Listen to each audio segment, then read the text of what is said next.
We were fierce competitors, man, against each other because we had a policy at Motown whereas all the writers and all the producers had access to all of the artists. It wasn't like, say for instance, I got a hit record on the Temptations and automatically I was going to get that next Temptation record because I had it. It wasn't like that, man.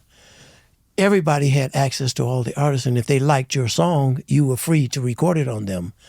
And we had Monday morning meetings where only the producers and writers were allowed in. Nobody else from the company was allowed in those meetings.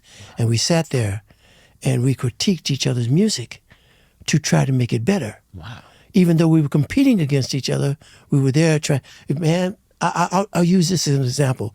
My biggest competition as a producer for an artist was the Temptations against Norman Whitfield and Barrett Strong. Norman Whitfield could be in the studio recording a song on the Temptations, and we hung out at Hitsfield, man. Hitsfield was not just our workplace. It was our hanging place.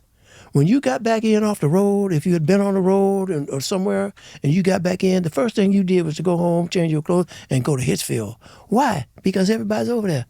That's where we hung out. We did everything there, man. We played games. We went to each other's homes. We weren't just stablemates.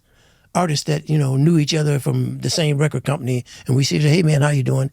No, we hung out every day almost. Wow. We went to each other's homes. We had picnics. We had outings. We went to the movies together. The guys nowadays, or in the last few years, it had turned to golf, but back in those days, we bowled. Everybody bowled, and all the guys, we bowled but we did everything together, man.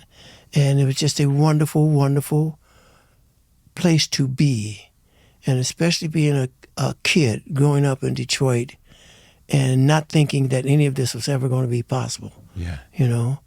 And to see all these people come along and be mentored by Berry Gordy and to have for Motown to become what it has become internationally is still unbelievable to me, man. Yeah. Berry Gordy is my best friend, and I just was at his house a couple of days ago, and we talk about that all the time, how neither one of us thought that. He didn't think it, He did not think that it was going to be what it has become. He just was tired of people not paying him. So he wanted to start his own thing, thank God. But, so we had that kind of place, man. And we had, and we still have, for those of us who are still alive, we still celebrate the Motown family because we were family. Yeah. We weren't just a record company. We were family, man.